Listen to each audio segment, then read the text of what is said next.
What's going on, all gamers? Today we're back with some more Marvel Midnight Suns. What I'm going to be doing today is showing you everything you can unlock by going the complete dark path with the Hunter. So if you want to know what you get and if it's going to be worth your time, then stay tuned. That's coming up next.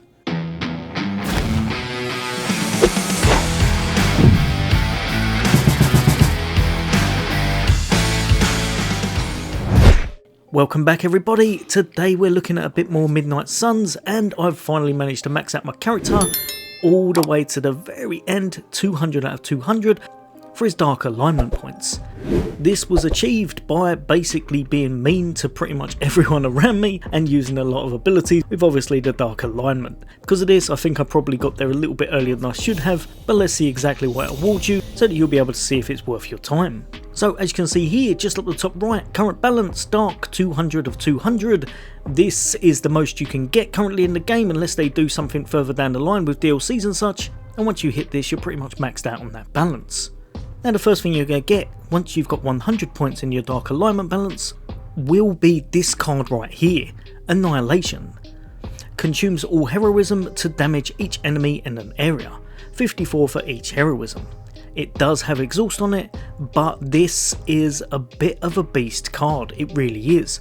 At first I thought that it was a little bit underwhelming because obviously we've got Bladestorm that you can grab straight away from your challenges, and Bladestorm is pretty amazing. To be perfectly honest, I've used it almost all the way through the game, but it is a little bit situational. If there's not loads of objects around or there's not somewhere to be knocked off from, then Bladestorm may well be surpassed by something like Annihilation that can do a massive amount of damage.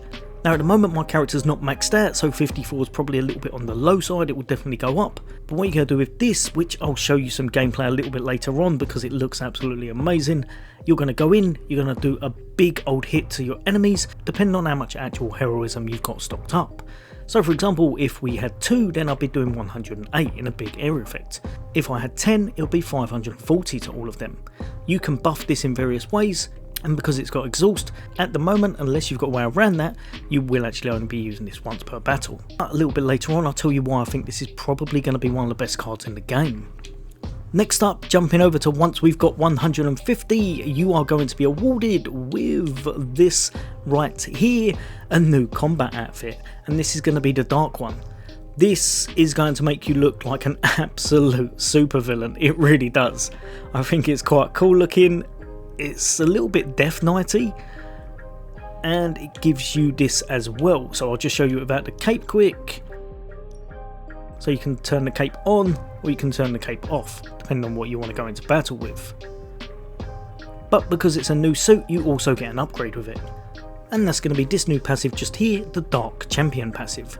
Dark attacks and heroics have a greatly increased chance to be critical when drawn. This is actually pretty powerful, it's a really good one, and from what I've seen it's the direct counterpart to the light side version, so if you went light you'd get the same, they have more chance to crit again, but instead it'll be for the light attacks rather than the dark. This is perfect for anyone who wants to do a lot of damage with their build. Last but definitely not least, even though at the time I thought it was a little bit underwhelming, once you do manage to hit 200 out of 200, it's going to reward you with a second legendary card, the same as the first one you got. I must admit I was hoping to get something a little bit extra, maybe some kind of a hidden stat or something going on to do with Darkseid, but currently it looks like you only get a second legendary card of Annihilation. But even though I did want a little bit more, I must admit after upgrading this card and going into battle a few times, I think this card is definitely one of the most powerful in the game. If you have a little look in the background here, like I said, it scales off of your heroism, so the more you have and the more you're going to use, the bigger the damage is going to be with this ability. My character is not maxed out yet, so you'll be able to do more damage than myself at endgame, and there's a lot of ways to buff it. But I think this has one of the best animations, a complete jump up and smash down on the ground, and like I said, I think it's probably the highest damage AoE in the game.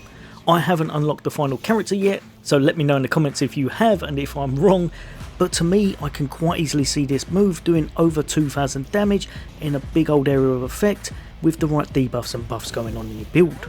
So it's definitely going to be a lot of fun to try and piece something together. I'm going to be making a pure Dark Hunter build soon. I've got a few things in place to get, but as soon as I do I'll bring that out and hopefully you'll all enjoy it. But as always, for all the latest and greatest gaming, take care, I'll see you on the next day.